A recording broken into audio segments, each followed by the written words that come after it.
Mesdames et messieurs, bonsoir et bienvenue à cette remise de prix 2014-2015 du prix Patriote de l'année de la Société Saint-Jean-Baptiste de Montréal. D'abord, merci d'être parmi nous ce soir. Je me nomme Éric Bouchard et je vais être votre maître de cérémonie pour cette remise de prix. Hein? Pas pire, hein, M. Curzi? Pour vous situer, je suis coordonnateur aux affaires politiques à la Société Saint-Jean-Baptiste de Montréal et je suis aussi responsable de Partenaires pour un Québec français. D'emblée, j'invite le président général de la Société Saint-Jean-Baptiste de Montréal à venir nous expliquer ce qu'est le prix Patriote de l'année et les raisons qui ont justifié le choix du récipiendaire de cette année. Mesdames et messieurs, une bonne main d'applaudissements pour le plus jeune président de l'histoire de la Société Saint-Jean-Baptiste depuis 180 ans, Maxime Laporte.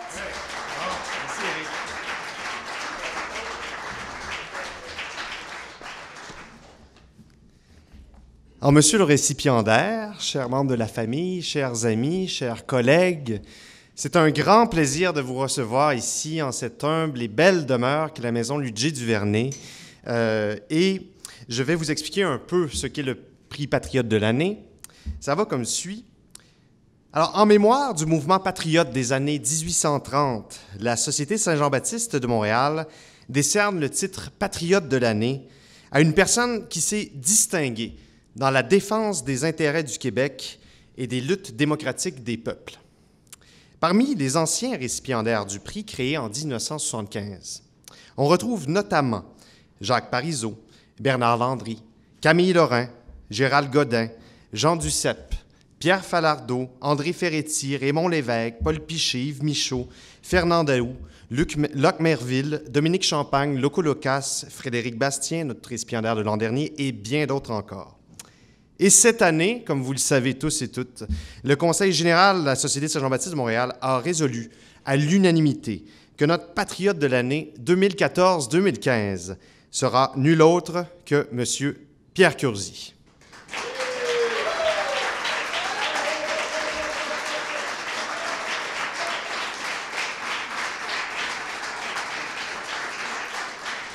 Et je vais prendre le temps de dresser un portrait biographique de notre récipiendaire, parce que ça en vaut la peine et parce que ce n'est certainement pas pour rien, loin de là, qu'on lui attribue cette année le prix Patriote de l'année. Pierre naît le 11 février 1946 dans le quartier Villeray à Montréal. Son père, Alfredo Curzi, est d'origine italienne. Sa mère, Yvonne Vermette, est québécoise de parents français. Il est le 5e enfant de la famille. Dans les années 50, il étudie au Collège Saint-Laurent. Il est entre autres le confrère de classe de Claude Charron. Ayant fait du théâtre au cours de ses études, il choisit de devenir comédien professionnel. En 1964, il obtient un rôle dans le film « Trouble fête » de Pierre Patry, ce qui lui donne davantage la piqûre du métier. Entre 1966 et 1969, il apprend son métier à l'École nationale de théâtre. Et à sa dernière année d'études avec ses camarades, il quitte le cours avant la fin des classes pour protester contre la conception du théâtre véhiculée par l'institution, théâtre trop classique au goût des étudiants qui aimeraient une approche comportant davantage de création québécoise. C'est donc sans diplôme qu'il entame sa carrière d'acteur. Il se joint au Grand Cirque Ordinaire en compagnie de camarades de l'École nationale de théâtre qui ont eux aussi démissionné, par exemple Paul Baillargeon, Claude Laroche et M. Gilbert Sicotte, qui est présent parmi nous aujourd'hui. Le Grand Cirque Ordinaire est une troupe de théâtre qui prône la création collective et qui crée, par le fait même, un nouveau type de dramaturgie au Québec. Toujours en 1969, il écrit et joue sa première pièce, Pas de TV, c'est bien ça, Pas de TV, en compagnie de Paul Baillargeon, Claude Laroche, Yvon Barrette et Gilbert Sicotte pour le théâtre de Katsou. En 1970, il obtient son premier rôle professionnel au cinéma en jouant dans « On est loin du soleil » de Jacques Leduc. Il se joint ensuite aux jeunes comédiens du TNM, une troupe associée au Théâtre du Nouveau Monde et qui se produit en tournée partout au Canada.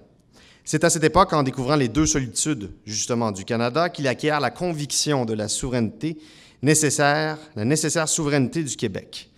La troupe des jeunes comédiens du TNM était formée de 6 personnalités, dont Jean-Pierre Ronfard et Robert Gravel. C'est après son court passage avec les jeunes comédiens du TNM qu'il se joint au Grand Cycle ordinaire. À partir d'un court canevas écrit, les comédiens improvisent des spectacles où s'entremêlent le théâtre et la musique. 7 ou 8 pièces ont ainsi été créées par le Grand Cycle ordinaire dans les années 70. En 71, Pierre devient papa pour la première fois avec la naissance d'Alexandre, qui est ici présent. 2 ans plus tard, il obtient pour la première fois un premier rôle au cinéma dans le film Les Allées de la Terre d'André Théberge. En 1974, naît sa fille, Mélissa, aussi présente ici. Puis aux côtés d'André Cartier, il joue dans une série pour enfants intitulée You. Un bon moment pour jouer dans une série pour enfants, avec 2 enfants. En 81, un téléroman culte du Québec renaît en version cinématographique, Les Ploufs, qu'on connaît bien, tourné par Gilles Carle. Pierre y tient le rôle de Napoléon Plouffe, rôle qui était joué par Émile Genet dans les années 50. Le film s'accompagne également d'une mini-série présentée sur les ondes de Radio-Canada. En 83, il joue dans le film Lucien Brouillard de Bruno Carrière. Sur le plateau de tournage, il fait la connaissance de la comédienne Marie Tifo, dont il tombe très amoureux. Avec ses 2 enfants, nés de son union précédente, et Jérémy, le fils de Marie, aussi présent ici, il réussit à construire une vie de famille digne des plus beaux romans d'amour. La même année, il joue dans la saga Maria Chapdelaine de Gilles Carle, mettant en vedette Carole Laure, un film encore une fois doublé d'une mini-série. En 84, il reprend son rôle de Napoléon Plouffe pour une suite des aventures de la célèbre famille écrite par Roger Lemelin, Le crime d'Ovid Plouffe. Il participe ensuite au documentaire fiction de Paul Tana, Café Italien Montréal, où il témoigne de ses origines italiennes. En 86, Pierre joue dans le nouveau film d'Yves Simoneau, Pouvoir intime, en plus de signer avec lui le scénario du film. Ce film, considéré comme le premier thriller québécois, obtient un succès modeste à sa sortie, mais avec les années, il devient un incontournable du cinéma québécois. Toujours en 86, il participe au film bien connu de Denis Arcand, Le déclin de l'Empire américain. Il y incarne un universitaire attiré par les très jeunes femmes aux côtés de Geneviève Rioux, Rémi Gérard, Yves Jacques, Daniel Brière, Dorothée Berryman, Louise Portal, Dominique Michel.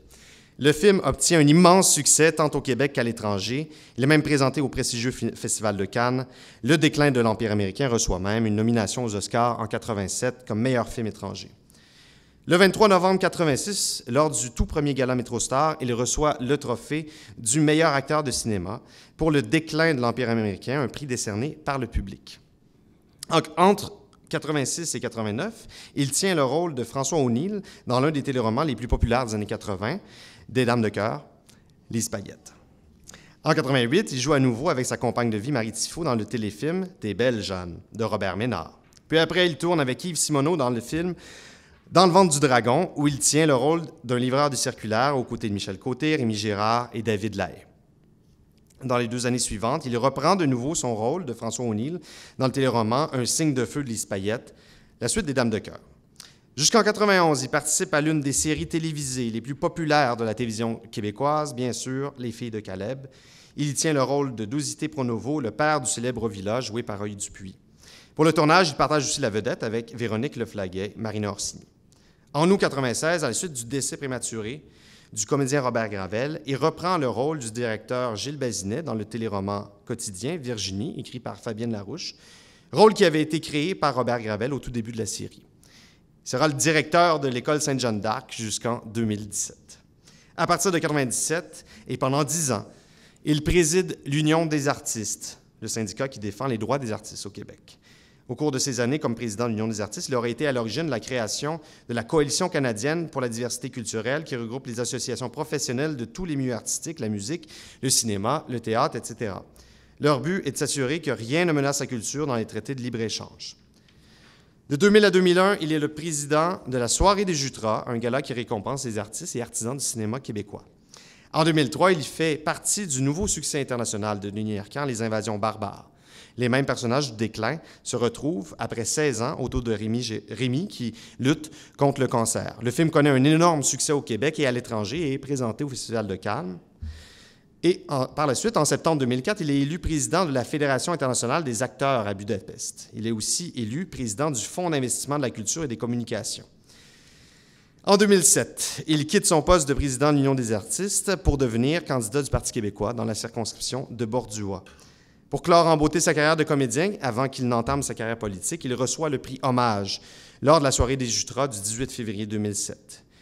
Lors des élections du 26 mars, il est élu député péquiste dans la circonscription de Bordua par une majorité de 2500 votes sur son plus proche rival, le candidat de l'ADQ. Lors des élections de décembre 2008, il est réélu avec une majorité de plus de 4000 voix. Le Parti québécois reforme alors l'opposition officielle à l'Assemblée nationale. Accessible à l'écoute, Pierre est très apprécié et reconnu par les citoyens de sa circonscription. Il travaille de manière acharnée. En 2011, il quitte le Parti québécois pour siéger comme député indépendant à l'Assemblée nationale. Il ne se représente pas aux élections suivantes, mais demeure tout de même très actif en politique. C'est à lui qu'on pensera l'année suivante pour être porte-parole du nouveau mouvement pour le Québec et aussi le mouvement démocratique pour une constitution du Québec. Pierre est également récipiendaire de plusieurs distinctions, parmi lesquelles 2 prix Génie. Il est chevalier de l'Ordre de la Pléiade et récipiendaire du prix Camille Lorrain. Un prix de la Ligue nationale d'improvisation porte également son nom. Grand tribun, grand comédien, insuffleur de liberté, amoureux du peuple, défenseur passionné de la langue française, du statut de l'artiste et du syndicalisme. Pierre Curzi, fils d'immigrants italiens, est un Québécois exemplaire. C'est aussi avec intelligence qu'il prône l'idée toute républicaine de souveraineté populaire, à une époque où le pouvoir paraît échapper au peuple à bien des égards. Pierre incarne à merveille ce que devrait être un patriote aujourd'hui, c'est-à-dire un casseur de statu quo, un homme debout, un éveilleur de conscience et de fierté. Pierre est celui qui a porté le dossier difficile de la loi 101 au Cégep, devenu une position du Parti québécois. Alors qu'il était député indépendant, il a aussi proposé une nouvelle charte de la langue française qui soit en phase avec les principes de Camille Lorrain. Par ailleurs, Pierre intervient régulièrement d'une manière brillante dans le débat public. Il tient une chronique à l'émission radiophonique de Paul Arcan au 98.5, intitulée « La commission Curzi-Dumont ». À présent, je vais vous faire lecture d'un texte que nous a fait parvenir l'ancien député Camille Bouchard, qui est un proche ami de Pierre, et qui malheureusement ne pouvait être avec nous ce soir, mais qui souhaitait à juste titre que ces mots soient entendus. Le texte s'intitule « Une ardente patience ». Ça va comme suit. Pierre est un homme de conviction et de courage, toujours à la recherche du chemin juste sur lequel s'engager avec les citoyens. Ce chemin juste ne fait jamais dans le raccourci, fait halte là où il est nécessaire de s'interroger, de remettre en question avec toujours et sans discontinuer un objectif, baliser ce chemin de repère vers une liberté populaire, volontaire, consciente, informée, qui renvoie constamment les citoyens à leur intelligence et à leur responsabilité. Le patriotisme de Pierre repose entièrement sur la souveraine capacité du peuple à se définir, à se reconnaître et à se projeter dans un pays dont ils auront eux-mêmes identifié les contours et qu'ils auront installé sur un socle robuste de valeurs et de droits. Pierre, comme Pablo Neruda, est animé d'une ardente patience. Cette patience nourrit à la fois d'une foi inébranlable dans la démocratie participative et d'une brûlante affection pour le pays qu'il porte. Je lui dis toute mon admiration, mon affection et ma reconnaissance. Camille Bouchard.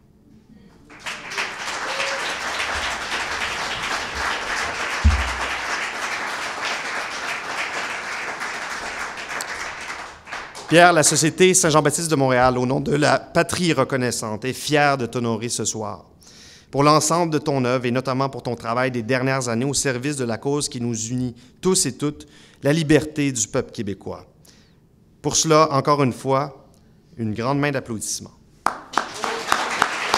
Et vive la liberté, vive l'indépendance. À présent, je réinvite notre ami Éric Bouchard. Pour un témoignage plus intimiste. Qu'est-ce que c'est que de travailler avec Pierre? Éric, vas-y.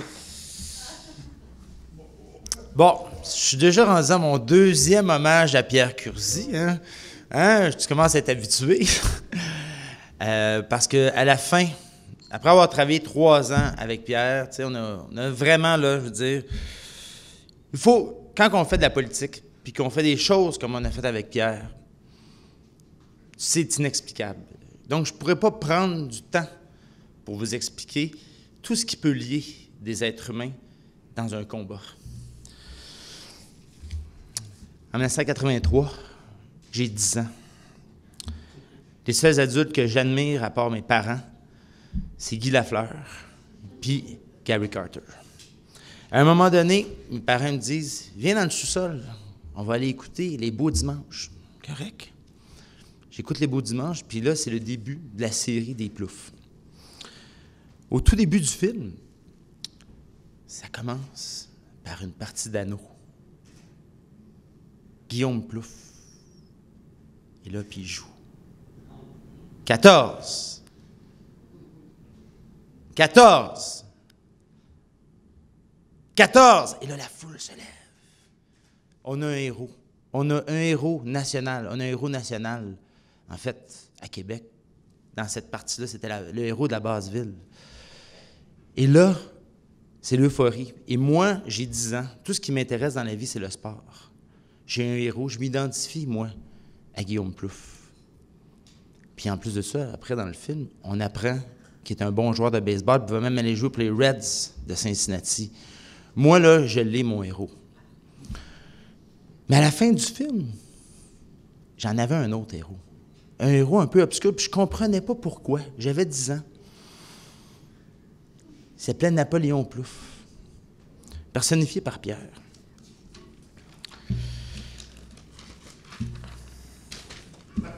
Hein, ça paraît-tu que je ne lis pas mes feuilles? Napoléon, qu'est-ce qu'il représente? Bien, il représente, dans le film, le Québécois courageux, hein, que personne ne peut arrêter. Puis je vous relate 2 scènes. Napoléon, il va voir sa blonde au sanatorium, sa blonde Jeanne. Jeanne est malade. Elle va mourir. C'est clair qu'elle va mourir. C'est fini. Puis Napoléon, qu'est-ce qu'il fait? Il dit, tu vas guérir. Tu vas guérir. Pourquoi? Parce que nous autres, il n'y a rien qui nous arrête les Ploufs. Ça, c'est la première chose. C'est super marquant. Rien ne peut nous arrêter. Le courage. Deuxième chose, dans ce film-là, c'est à un moment donné, un matin, Ovid Plouffe est découragé. Puis Napoléon, qu'est-ce qu'il dit? Viens, on va aller monter des côtes en bicyclette. Puis là, tu vois les côtes dans le film, c'est incroyable, c'est super dur à monter, mais de façon figurative. Qu'est-ce que dit Napoléon à son frère? Hein? On est capable de remonter la pente. On est capable de remonter la pente. Donc, il donne du courage à son frère. Il a la foi en son frère. Il a la foi en l'être humain. Il a la foi dans la vie. Wow! Pierre Curzi, moi, est entré dans ma vie, dans la peau d'un personnage fictif. Ce personnage fictif-là, comme je viens de vous dire, c'est la foi dans l'homme, c'est la foi dans la vie, puis c'est un personnage que personne ne peut arrêter, même la mort. Sa blonde, finalement, elle va guérir Jeanne à la fin du film. C'est incroyable. Puis moi, c'est une inspiration dans ma vie, parce que ceux qui me connaissent, on en a eu des défaites, puis même son père, esti, j'arrête jamais. Le lendemain, je suis reparti, puis je suis toujours prêt à me battre. Puis ça, je sais bien que c'est pas Pierre, tu sais, c'est pas Pierre dans la vie, mais la façon dont il a personnifié ce personnage-là, c'était tellement convaincant. Moi, dans ma vie, c'est une des choses qui m'a le plus marqué. Bon, 25-30 ans plus tard. Dans la vraie vie, cette fois-là, Mme Marois donne le mandat à Pierre de refaire la loi 101 et de réécrire une politique linguistique. Pour ceux qui ne sont pas en politique, là, mais je vais vous expliquer quoi. C'est quelque chose de gros, ça. Vous n'avez aucune idée de l'immensité du travail. Et ça, la langue, c'est partout, partout, partout dans nos vies. C'est dans l'affichage, c'est dans le système de santé, c'est dans l'éducation, c'est dans Netflix, c'est dans la TV, c'est partout, partout la langue. Et nous autres, pas nous autres, pas encore moi, je ne suis pas encore dans l'histoire. Pierre, il a le mandat de refaire ça. Ouf! Quel travail! Bien des députés, qu'est-ce qu'ils auraient fait? Ils se seraient contentés de faire, disons, de repeinturer vite, vite, là, puis la job aurait été faite. Et Pierre décide de faire quoi? Il se dit, bon, il me connaissait déjà via Camille Bouchard, puis par le fait que j'étais sur son exécutif de comté, il me dit, Éric, là, j'ai un gros mandat. Puis dis-moi, par mon expérience, puis par ma façon de m'exprimer aux gens, ceux qui ont à cœur la langue française, je suis en mesure de les toucher. Mais tous les homo economicus, tous les gens cartésiens, ils disent « j'ai besoin de preuves ». En fait, un peu les Judas. Y a-t-il vraiment une anglicisation? Je veux les voir, vos poignets.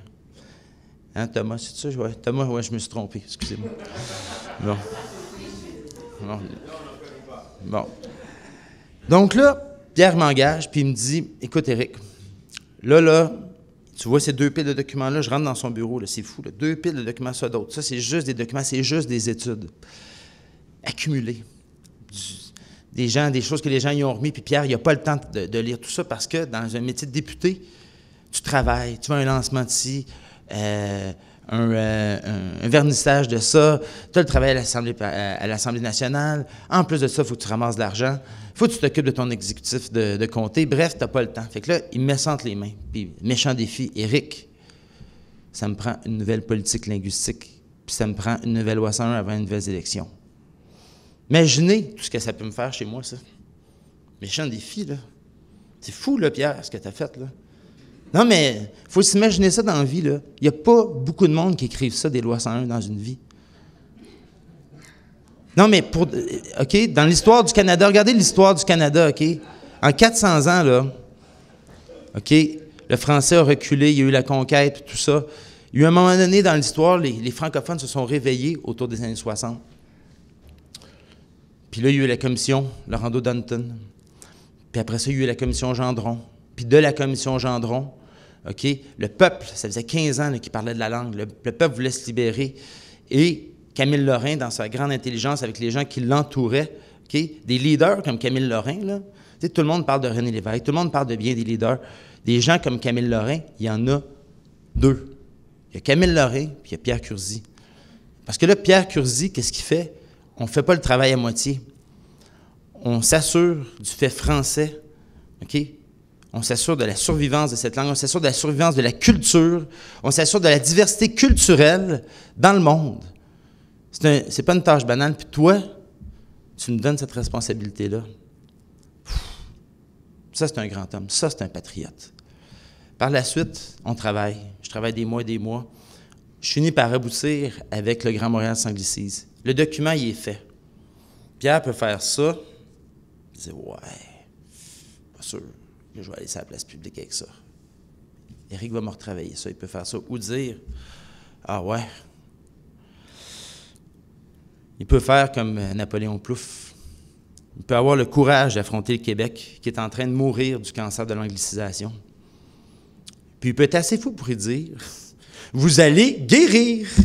Vous allez guérir parce que moi, Pierre Curzi, je suis assez fou pour vous le faire croire, puis vous allez voir, vous allez vous lever, vous comme peuple. Donc, Pierre, il y a la foi dans l'intelligence du peuple. Puis ça, c'est ça, être un patriote. Par la suite, vient le combat de la loi 101 collégiale. Là, ça s'en venait dur. Et c'est là que là, on avait le guerrier. Là, il fallait monter des côtes. Là. Puis là, il fallait pédaler. Puis là, il fallait se battre. Puis là, on avait plus qu'un Napoléon Plouffe. On avait un général. On avait un général qui disait « Éric, Martin, Simon, go! » Puis là, nous autres, on partait. Puis c'est vraiment ça, là, je vous le dis. Dans la vie, là, moi, je m'imaginais vraiment comme ça. Là, on avance comme une armée. Puis on fait des tactiques, vraiment des tactiques pour gagner. Ça prend un leader, ça prend un général fort qui a une chaîne de commandement claire de haut en bas. Et on a réussi le pari, Pierre. On a fait en sorte qu'à l'unanimité, cette mesure ultra controversée-là, pourquoi elle est controversée, cette mesure-là? Parce que, imaginez, au Québec actuellement, on a complètement, la majorité des Québécois ont complètement acheté la thèse du bilinguisme coast to coast de Pierre Elliott Trudeau.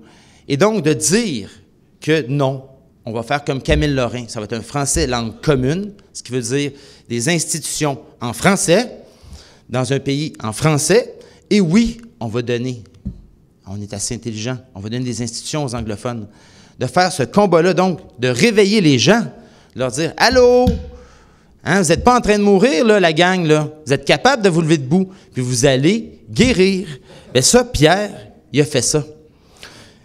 En fait, comme disait Maxime, Pierre, c'est un briseur de statu quo. Quand tu commences à t'endormir, là, il est capable de te dire « Allô, on se réveille. » Bon, il est tellement capable de te dire « Allô, on se réveille » qu'un mois et demi après avoir réussi le tour de force de faire en sorte que le Parti québécois adopte la loi 101 collégiale dans sa plateforme, Pierre quitte le Parti québécois sur une question de principe. Puis dans la vie, OK, ce qui impressionne les gens, je suis en train de m'en apercevoir, j'ai beau connaître la question linguistique, j'ai beau parler avec des chiffres, au bout du compte, les gens ne s'en souviennent pas des chiffres. Ils se souviennent quelqu'un qui se tient droit, grand, puis fier. Puis ça, c'est ce que Pierre a fait. C'est ce que Pierre fait. Donc, je n'ai pas terminé encore, mais...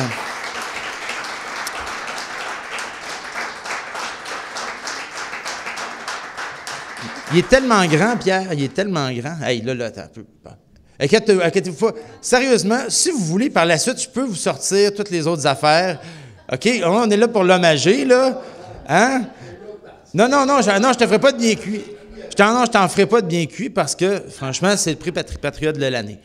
Mais pour ceux qui veulent avoir des bonnes histoires après, laissez-moi vous dire que j'en ai des bonnes. Tu sais, Pierre, là, quand la Lune, là, est dans tel croissant, là, la question de la Lune, on l'a entendu. Oh, la Lune, la Lune. Il file pas, Pierre. Oh, la Lune, la Lune. Dire qu'il est très, très, très sensible, dans le fond, à la Lune. Ses émotions. Hein? Exactement. Fait que, dites-vous une chose des fois, là, faut que tu dises, hey, Pierre, là, ah ouais. Bon, ça, c'est une autre affaire. Donc, Pierre quitte. Mais il quitte, c'est une question de principe. Mais encore une fois, je reviens à Napoléon Plouffe. Il a le courage de dire quoi? Il a le courage de dire, il y a un éléphant dans la pièce. La démocratie, elle est malade au Québec. La démocratie au Parti québécois, elle est malade. Et c'est en train de gangréner l'idée d'indépendance. C'est ça qu'il est allé dire. Ça, là, c'est quelque chose. Parce que depuis ce temps-là, oui, il y a une crise depuis ce temps-là, puis oui, là, ça bouge puis ça brasse, mais il y a des choses qui se sont faites par rapport à ça. Par la suite, Option nationale a été créée, et là, on a découvert avec Option nationale, pas juste Jean-Martin Hossan, un paquet de jeunes, mais vraiment brillants. Des jeunes de 22, 23 ans. Tu les écoutes parler, puis tu te dis, « Wow, où c'est que tu étais caché? » Parce qu'il y avait dans le système gangréné quelque chose qui cachait l'excellence, qui cachait la grandeur, qui cachait le courage. Et Pierre, ça a permis de dévoiler la grandeur, son geste qu'il a fait. Martin, Simon et moi, après cette journée-là, mais les mois qui ont suivi, on était dans la tranchée avec toi, hein, tu le sais. Il pleuvait en sacrament. On avait de l'eau jusqu'aux genoux. Puis même, on avait les pieds enfoncés dans la boue, probablement jusqu'à la moitié du mollet. Puis notre équipe nous tirait dessus, nous lançait des grenades. Puis toi, Pierre, ben, tu étais notre guerrier. Tu étais notre général. Tu étais notre patriote. Tu vois, il y a un jeune de 27 ans qui va te remettre un prix, Pierre. Puis j'aimerais ça que tu le regardes bien dans les yeux quand il va te remettre le prix, puis que tu le regardes d'aller. Ce gars-là, je te jure, c'est ton digne successeur. Puis tu vas le voir aller, parce que moi, je le vois aller depuis quelques mois, comme je t'ai vu aller, puis tu as la chance de recevoir des mains de mon nouveau général, de mon nouveau président, de mon patriote de tous les jours, Maxime Laporte. Donc, j'invite Maxime Laporte à venir remettre le prix Patriote de l'année.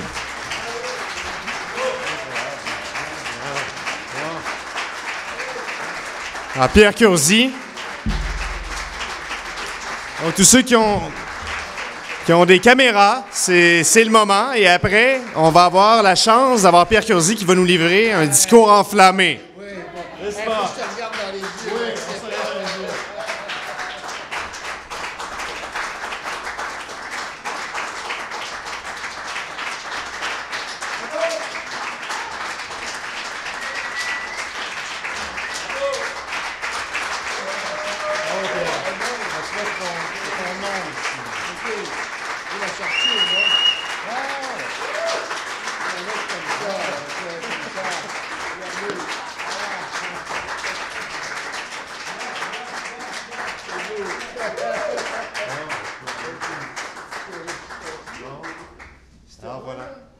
Bon, alors, mesdames et messieurs, je vous laisse vous rasseoir.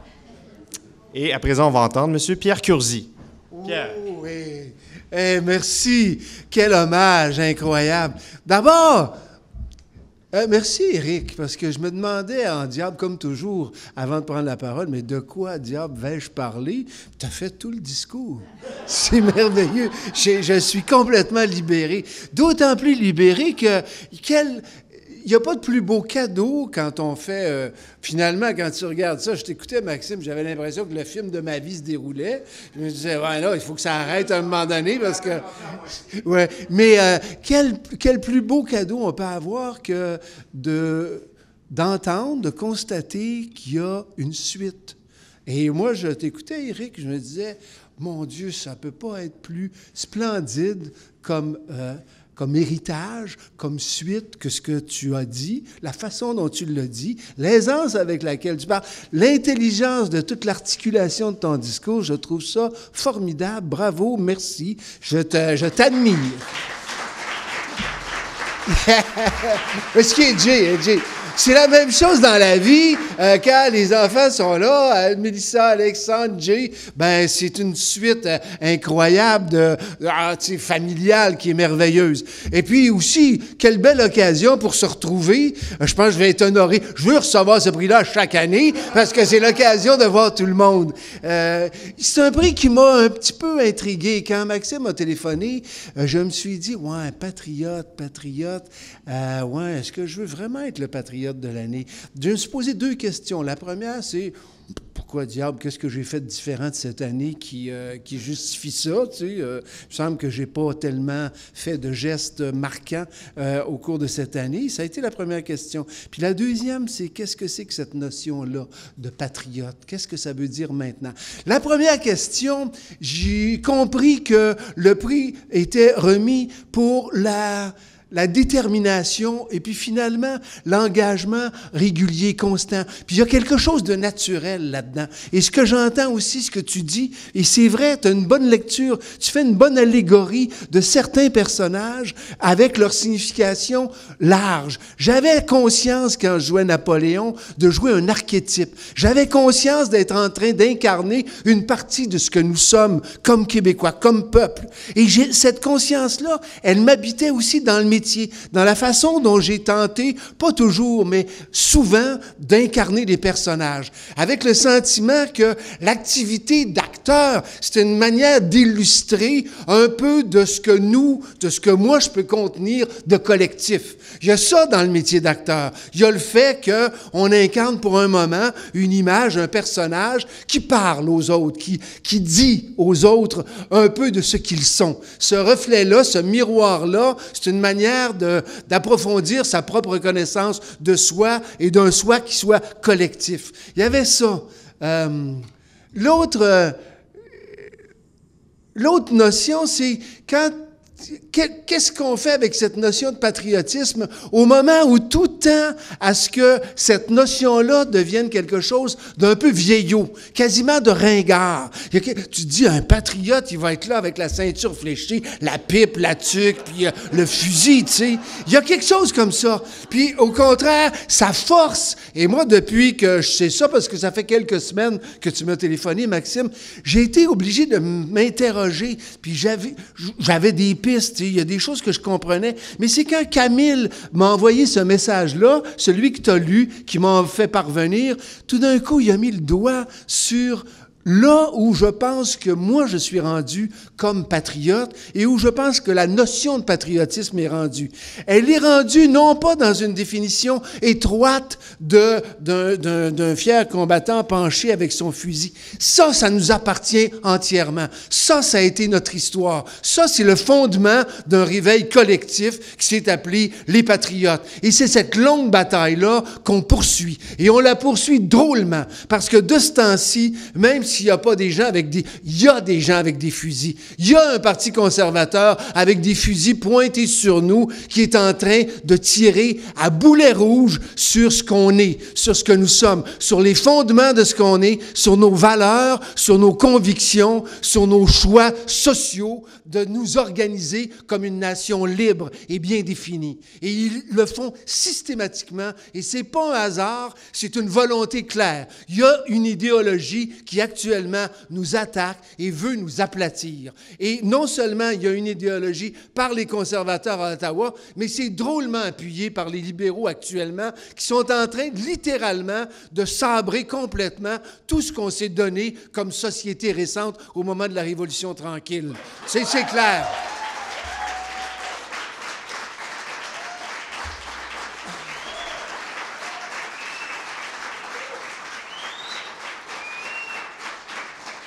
Alors, c'est ça le patriotisme. Patriotisme, c'est se dire, mais qu'est-ce qu'on est donc? Quelles sont donc les différences qu'on veut préserver? Quelles sont donc les caractéristiques fondamentales et pourtant subtiles, quelquefois, qui font que nous, on se reconnaît, que nous, on s'identifie, que nous, on s'aime, que nous, on progresse et que nous sommes une société moderne, riche, nouvelle et ouverte. Ça, c'est majeur. Donc, toutes nos valeurs, toutes nos convictions actuellement sont mises en branle. Et il faut retrouver le vrai sens, les racines profondes de ce que ça veut dire être un patriote. Être un patriote, c'est accepter volontairement d'affronter l'ensemble des obstacles qui nous empêchent de nous exprimer collectivement, tous tels qu'on est, et quels que soient nos choix, même nos choix politiques, de redonner à l'ensemble des citoyens que nous sommes, que nous constituons, les pleins pouvoirs sur leur liberté, sur leurs choix fondamentaux, sur leurs valeurs, sur leur type d'organisation, sur leur type de démocratie. Fondamentalement, il faut que le patriotisme soit maintenant l'incarnation claire et nette d'un peuple souverain, libre et démocratique. Bon.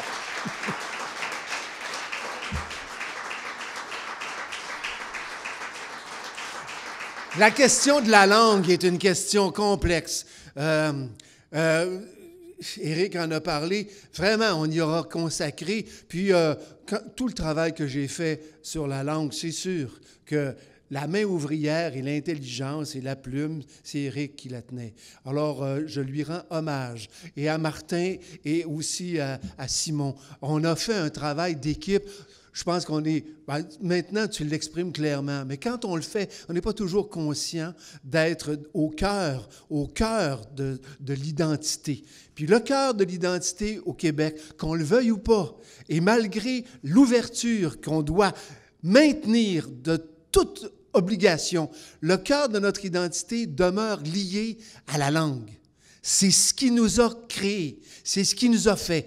Et la volonté d'avoir le français comme langue commune, non seulement officielle, mais langue commune, c'est tellement crucial que si on laisse échapper cette langue-là, si on cesse de faire des efforts pour maintenir non seulement sa vigueur, mais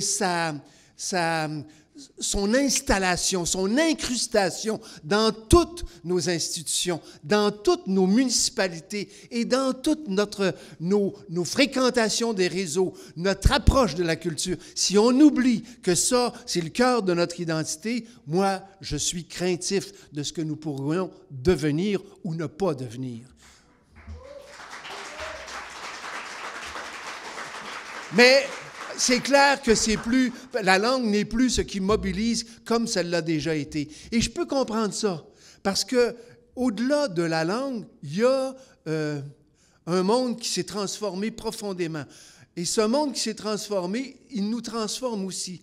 La transformation essentielle qu'il nous apporte, c'est que tout est lié maintenant. Et quand on a mené le combat pour la diversité culturelle, ce qu'on voulait dire, c'est préservons la beauté du monde, préservons la beauté de la diversité culturelle, préservons tout ce qui est menacé. Parce que l'avenir de la planète, bien sûr qu'il est d'abord écologique, mais cette écologie-là, elle s'applique aussi à la culture, elle s'applique aux langues, et à l'extrême, elle s'applique à la démocratie, à la pensée. La diversité, c'est la seule richesse qu'il faut absolument préserver, en même temps qu'on préserve la planète. La planète n'existera n'existera pas autrement que dans une diversité intelligente, une diversité qui se comprend. Et ce que je crains le plus, moi, c'est de voir l'hégémonie de la pensée, d'une pensée basée sur un capital, sur des notions simplistes que le profit est la loi de la nature, alors que c'est l'exact contraire. C'est l'exact contraire. La diversité, c'est l'exact contraire d'un profit. Voilà.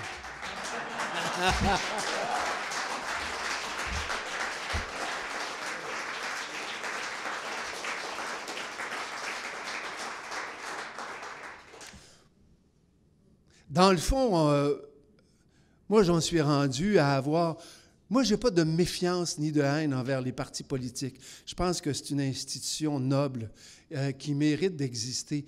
Je critique lourdement la façon dont la politique, les partis politiques, les institutions, la vie démocratique s'incarnent. Je pense qu'il y a des idées extrêmement intéressantes qui relèvent de ce qu'on appelle les idées républicaines. Le républicanisme me semble, et c'est développé beaucoup par Danick Parenteau, par plein de gens, une couple de penseurs qui sont allumés, puis qui disent, dans le fond, on a hérité d'un système et d'institutions qui ne sont pas de notre nature, qui sont de nature, qui viennent des Britanniques, des institutions nobles qu'ils ont bien, eux, développées, mais qui s'appliquent mal à notre nature, à ce qu'on est profondément. On est beaucoup plus proche d'une sorte de républicanisme. Puis, le modèle républicain au niveau d'une constitution, il est tellement évident, c'est égalité, fraternité, puis c'est quoi l'autre? Voilà. Alors, on a c'est ça, la liberté. Égalité, fraternité, liberté. On ne peut pas être plus proche de ça, nous, comme société. On ne peut pas être plus républicain que les Québécois le sont profondément. Je pense que retrouver le sens de ces valeurs-là, maintenant, s'organiser pour que ce sens-là soit le fait de l'ensemble de la société dans toutes ses composantes, que l'ensemble de ces sociétés-là, de cet ensemble-là, émerge un projet d'une société actuelle dans son fonctionnement et dans ses aspirations, ce que certains appellent une constitution, qu'on puisse réunir l'ensemble de ces valeurs fondamentales qu'on partage, les réorganiser de telle sorte qu'on puisse accoucher d'un document qui nous donnerait finalement un chemin clair vers plein d'embûches, plein de contradictions sans doute, mais un chemin clair vers un maximum de liberté, un maximum d'épanouissement. Moi, j'en suis rendu là dans ma vie. C'est très compliqué d'organiser ça. Il n'y a rien dans la structure politique qui permet d'imaginer que des citoyens librement vont décider de se donner le pays qu'ils souhaitent posséder. Personnellement, je crois que ce pays-là devrait être indépendant, mais je vivrais avec une décision démocratique de l'ensemble de la population sur leurs désirs, leur vision. Et c'est ça qu'il faut chercher. Et je vois des signes encourageants dans un certain désespoir qui nous entoure quelquefois, dans le fait que les gens redescendent dans la rue, qu'ils le font pour de multiples raisons et avec une fréquence de plus en plus grande. Descendre dans la rue, c'est réaffirmer son pouvoir sur le pays, sur le territoire et sur soi. C'est donc réaffirmer constamment sa liberté. Je dis, en tant que patriote, vive le peuple du Québec libre!